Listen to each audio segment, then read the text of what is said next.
ఓం మహాగణాధిపతయే నమః. ఓం గురుభ్యో నమః. ఓం శ్రీమాత్రే నమః. పరమేశ్వర స్వరూపమైనటువంటి జ్యోతిష, వాస్తు మరియు ఇతర అనేకమైనటువంటి శాస్త్రములను మనకు అందించినటువంటి మహర్షులకి నమస్కారం. హయగ్రీవ హయగ్రీవ హయగ్రీవేతియోపదేత్తస్య నిస్సరతేవాణి జహ్నుకన్యా ప్రవాహవత్. అరుణాం కరుణాతరంగితాక్షీం ధృతపాశాంకుశపుష్పబాణచాపాం అనిమాదిభిరావృతాం మయూకైః అహమిత్యేవ విభావయే భవానీం. శ్రీమాత్రే నమః. ప్రేక్షకులకి ఆ లలితాంబిక అమ్మవారి యొక్క అనుగ్రహం పరిపూర్ణంగా కలగాలని మనస్ఫూర్తిగా కోరుకుంటూ మనం ఈరోజు చెప్పుకోబోయే టాపిక్ ఏదైతే ఉందో 18వ తేదీ నుంచి 24వ తేదీ వరకు ఉన్నటువంటి వార ఫలితాలు, ద్వాదశ లగ్నాల వారికి, లగ్నం తెలియని వారు, రాసుల వారు ఈ యొక్క జాగ్రత్తలు తీసుకోవాలి. మరియు ఎటువంటి అంశాలు మీకు చక్కగా ఈ వారం అందిపుచ్చుకోగలుగుతున్నారు, మరియు ఏ దేవత ఆరాధన చేసుకోవాలి. ఇందులో మరొక విషయం ఏంటంటే, ఇప్పుడు శ్రావణ శుక్రవారాలు నడుస్తున్నాయి కాబట్టి ఎవరెవరు అంటే ఏ లగ్నం ఏ రాశి వారు ఎటువంటి నైవేద్యము, ఎటువంటి దేవతారా అంటే ఎటువంటి క్రియ మనకి లలితా సహస్రనామాలు చదివేటప్పుడు మనకి చూడండి, ఇప్పుడు లలితా సహస్రనామాలు చదువుకోవాలా, చాలామందికి సందేహం ఉంది. ఏంటంటే ఈ శుక్రవారాలు నేను లలిత చదువుకుంటే మంచిదా, లేకపోతే లక్ష్మీ అష్టోత్తరాలు చదువుకుంటే మంచిదా, ఇట్లాంటి విషయాలను కూడా నేను మీకు వీడియో ఎండింగ్లో చెప్తాను. సో వీడియో ఎండింగ్ వరకు మీరు చూడండి. కుంభలగ్నము, కుంభరాశి, కుంభం వారి కనుక చూసుకున్నట్లయితే ఈ వారం అంతా కూడా మీకు కాస్త ఎక్కువ ప్రయాణ సూచనలు, అదేవిధంగా ఎవరికో అప్పు ఇవ్వడం, లేకపోతే అప్పుకు సంబంధించిన విషయాల్లో మీరు మధ్యవర్తిత్వంగా వ్యవహరించడం వల్ల కలిగేటువంటి అనవసరమైనటువంటి డిస్టర్బెన్సెస్ ఎదుర్కొంటారు. కాబట్టి ఈ విషయాల్లో కాస్త జాగ్రత్తగా ఉండండి.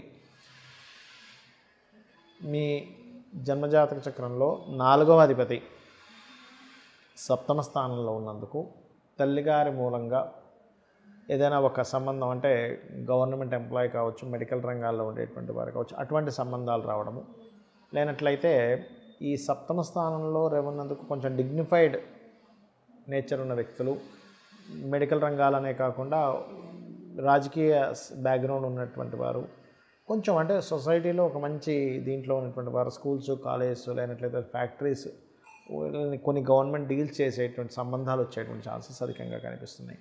కాస్త సంబంధాలు ఈ వారం కూడా కాస్త మీరు ఎక్కువగా ప్రయత్నం చేసినట్లయితే ఫాస్ట్గానే వస్తాయి, అందులో ఎటువంటి సందేహం లేదు. అదేవిధంగా మరొక విషయం ఏంటంటే, ఇక్కడ ఫినాన్షియల్గా మాత్రం ఈ వారంలో మొత్తం కొంచెం జాగ్రత్తగా ఉండాలి. అదేవిధంగా కొంత ప్రాపర్టీ యోగం కానివ్వండి. అండ్ మరొక విషయం ఏంటంటే, ఇక్కడ ఈ అష్టమ స్థానంలో ఎప్పుడైతే కేతువు ఉన్నాడో, ఈ కేతువు అష్టమ స్థానంలో ఉన్నందుకు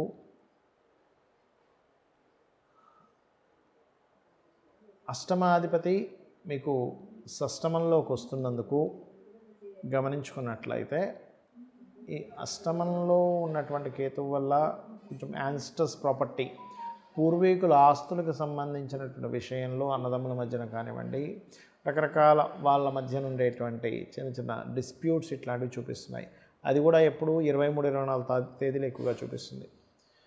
అండ్ అదేవిధంగా మీకు కెరియర్ కారకుడు దశమాధిపతి ఎప్పుడైతే చతుర్థంలో ఉన్నాడో, కన్స్ట్రక్షన్ రంగాలు, రైతులకి ఏదైనా టీచింగ్ రిలేటెడ్ అంటే ఏదైనా నేర్పించడము, ఇటువంటి విషయాల్లో చాలా అనుకూలంగా ఉంది చెప్పాలంటే. కొత్త ఉద్యోగాలు అందుతాయి, అందులో ఎటువంటి సందేహం లేదు. గురువు, కుజుడు ఇద్దరు కూడా దశమ స్థానాన్ని వీక్షిస్తున్నారు కాబట్టి నూతన ఉద్యోగ అవకాశాలు కూడా వస్తాయి, అందులో ఎటువంటి దిగులు చెందాల్సిన అవసరం లేదు. కాకపోతే మీరు అవి కాస్త మంగళ గురువారాలు ఎక్కువగా అప్లై చేయండి, అప్పుడు ఇంకా చక్కగా వచ్చేటువంటి ఛాన్సెస్ ఎక్కువగా ఉన్నాయి. ఇక మీరు చేయవలసినటువంటి దేవతారాధన, విష్ణు ఆరాధన ఎక్కువగా చేయండి.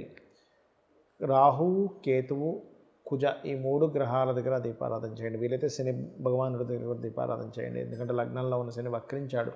దీనివల్ల ఏంటంటే కొంత మీకు ఈ ఏల్నాడు శని ప్రభావం అనేటువంటిది చాలా మటుకు తగ్గుతుంది. ఇక మీరు చేయవలసిన దేవతారాధన, విష్ణు ఆలయానికి వెళ్ళి విష్ణు సహస్రనామం అంటే శివాలయానికి వెళ్ళి చేసుకుంటే ఇంకా మంచిదని చెప్తూ ఉంటారు. ఒక పువ్వుల దండని స్వామివారికి సమర్పించండి ఈ వారంలో ఎప్పుడైనా సరే. ఆటోమేటిక్గా మీకు ఉన్నటువంటి దోషాలు తగ్గుతాయి. చాలామంది ఏమనుకుంటారంటే, ఏమంటే నేను ఈ పూజ చేసిన రాలేదు రిజల్ట్ అనుకుంటారు. ఇక్కడ పూజ చేసినందుకు రిజల్ట్ రాలేదనుకుంటాం, కానీ మీకు వచ్చిన రిజల్ట్ మీకు తెలియదు. ఒక్కోసారి ఏమవుతుందంటే ఏదో పెద్ద గండం కూడా తొలగుతుంది. కాబట్టి ఈ విషయాల్లో ఈ జాగ్రత్త తీసుకోండి, అన్ని విధాలా బాగుంటుంది. మనకి శ్రావణ మాసం, శ్రావణ శుక్రవారాలు, సోమవారాలు, మంగళవారాలు, శనివారాలు కూడా చేస్తూ ఉంటారు. అయితే ఇక్కడ ముఖ్యంగా చాలామందికి ఏంటంటే శ్రావణ మాసంలో ఎందుకు ఇంత విశిష్టత అని చెప్పి డౌట్స్ ఉన్నాయి. మనకి శ్రవణ నక్షత్రం నాడు పౌర్ణమి వస్తుంది కాబట్టి ఇది శ్రావణ మాసం అవుతుంది. మనకి పౌర్ణమి తిథి అనేటువంటిది ఆ మాసాన్ని తిరుగుతుంది. శ్రవణ నక్షత్రం మకర రాశిలో ఉంటుంది. కర్మస్థానం మకర రాశి. కర్మకారక స్థానాలు ఏవేవి అంటే కర్మకారకుడైనటువంటి శని యొక్క స్థానాలు మకరము, కుంభము. అయితే ఈ మకర కుంభాలు కర్మరాశులు అయితే జీవుడు ధనస్సు అనుకుంటే మీనం మోక్షం. అంటే ఈ జీవుడు ఈ కర్మలన్నింటినీ అధిగమించి మోక్షాన్ని పొందడమే జీవుడి యొక్క పరమార్థం. అయితే శ్రావణ మాసంలో చేసేటువంటి లక్ష్మీదేవి యొక్క ఆరాధన, లక్ష్మీ అనుగ్రహం ఉంటే ఏమిటి, అన్ని లక్ష్మిలు వస్తాయి. సంతానలక్ష్మి, ధైర్యలక్ష్మి, ధాన్యలక్ష్మి, ఇలా ఒకటని కాదు.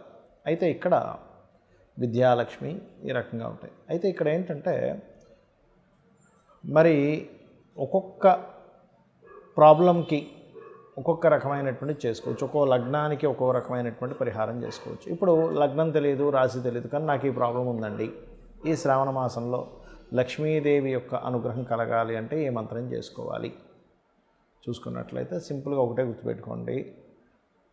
ఓం నమో నారాయణాయ, ఓం మహాలక్ష్మీదేవి అయిన నమః అనుకుంటే సరిపోతుంది.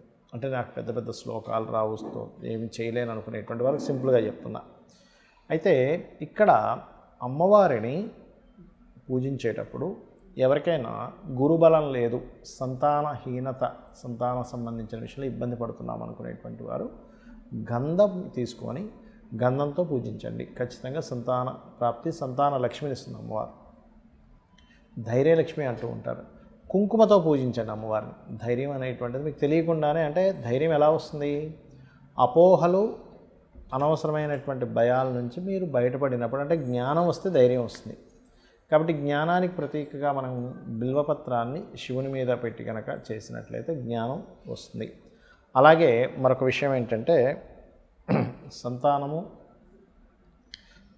జ్ఞానము మరియు అదేవిధంగా చాలామందికి కావాల్సింది ఏంటి, సంపద అండి, డబ్బులు రావట్లేదండి అంటూ ఉంటారు. శుక్రవారాలు ప్రత్యేకంగా మీరు అమ్మవారిని గనక తెల్లటి పుష్పాలతోని తెల్లటి పాయసం నైవేద్యం పెట్టి గోవుకి శుక్రవారం నాడు ఈ యొక్క తేనె పూసినటువంటి చపాతీలు గోవుకి తినిపించుతున్నట్లయితే ఖచ్చితంగా, అయితే ఈ శుక్రవారం చేసేటప్పుడు ప్రత్యేకంగా మీరు లలితా సహస్రనామాల్లో ఓం సంపత్కరీ సమారూఢ సింధుర వ్రజ సేవితాయే నమః చేసుకోవాలి. ఇక్కడ చాలామందికి సందేహం కలుగుతుంటుంది, ఏమండి మన కర్మ ఆల్రెడీ ఉంది, పూర్వజన్మల్లో ఏదో కర్మ చేసాం, ఏదో బ్యాడ్ కర్మ చేసాం లేదా గుడ్ కర్మ చేసాం కాబట్టి ఇక్కడ అనుభవిస్తున్నాం, గుడ్ ఆర్ బ్యాడ్. మరి ఈ పూజ చేస్తే వెంటనే తొలగిపోతుందా? డాక్టర్ గారి దగ్గరికి వెళ్తే డాక్టర్ గారి దగ్గరికి వెళ్తే తగ్గుతుందా, డాక్టర్ గారు ఇచ్చినటువంటి మెడిసిన్ వేసుకుంటే తగ్గుతుందా అంటే ఇట్స్ వెరీ క్లియర్. మీరు వెళ్ళకపోయినా మీ తల్లిదండ్రులు వెళ్ళి మీకు ఇలా అనారోగ్యంగా ఉంది అంటే అతను ఇచ్చిన మెడిసిన్ మీకు తగ్గుతుంది కదా. మీరు వెళ్ళాలని రూల్ లేదు, కాకపోతే వెళ్ళిన తర్వాత ఏం చేయాలనేది రూల్. ఇక్కడ పూజ చేస్తే మీకు క్లియర్ అవుతుందా, లేకపోతే పూజలో లక్ష్మీదేవి అంటే ఏమిటో తెలుసుకుంటే మీకు లక్ష్మీ అనుగ్రహం కలుగుతుందా అనేది మనం మొట్టమొదటిగా తెలుసుకోవాలి. లక్ష్మి అంటే గుర్తింపు, గుర్తుపెట్టుకోండి. ఈ విషయాన్ని బాగా అర్థం చేసుకోండి. లక్ష్మి అంటే అందరూ ఏమనుకుంటారు, డబ్బులు అనుకుంటారు. డబ్బులు కాదు. లక్ష్మీ కటాక్షము అంటే నీకు అన్నిట్లో గుర్తింపునిచ్చేటువంటి కటాక్షం అమ్మవారు. రకరకాల గుర్తింపులు ఉంటాయి మనిషికి. అతను చూడడానికి చాలా హీరోలా ఉంటాడు, హీరో అవుతాడు. కొంతమంది మంచి వాక్ ఉంటుంది, ఎంత స్వరం అండి, ఆయన చక్కగా పాట పాడతాడు, అదొక గుర్తింపు. కొంతమందికి ధైర్య సాహసాలు బాగుంటాయి, ఆర్మీలో అద్భుతంగా పెర్ఫామ్ చేశాడండి ఆయన, ఎంతమంది శత్రువుల్ని ఇది చేసి, అదొక గుర్తింపు. అలా 1, 2 అని కాదు, జాబ్లో కానివ్వండి, బిజినెస్లో కానివ్వండి, సేవాభావంలో కానివ్వండి, ఒక్కొక్క రంగాల్లో ఒక వ్యక్తికి గుర్తింపు వస్తుంది. అంటే నీకు గుర్తింపునిచ్చేటువంటిది ఎవరు? మనకి శాస్త్రంలో ఏం చెప్పబడింది, ఈ విశ్వం మొత్తం భగవంతుడే. విశ్వంలో తను కానటువంటిది లేదు, తనలోనే అన్నీ ఉన్నాడు, తానే అన్నీ అయి ఉన్నాడు. అంటే ఏంటి, వ్యాపించి ఉన్నాడు విష్ణువు. అందులో శక్తి అమ్మవారుగా ఉంది. ఈశ్వరుడే మొత్తం ఉన్నాడని చెప్తూ ఉంటుంది. అంటే ఏమిటి, ఒకే శక్తి ఇన్ని రూపాలుగా, ఇన్ని రకాలుగా, ఇన్ని లోపల ఉంటూ అన్నిట్లో నడిపిస్తూ ఉన్నటువంటి భగవత్ శక్తి ఉంది. లక్ష్మీదేవి అనుగ్రహం కోసం మనం ఎంతో పాటుపడిపోతుంటాం. అమ్మో నాకు ఈ పూజ చేసేసుకుంటే డబ్బులు వస్తాయి.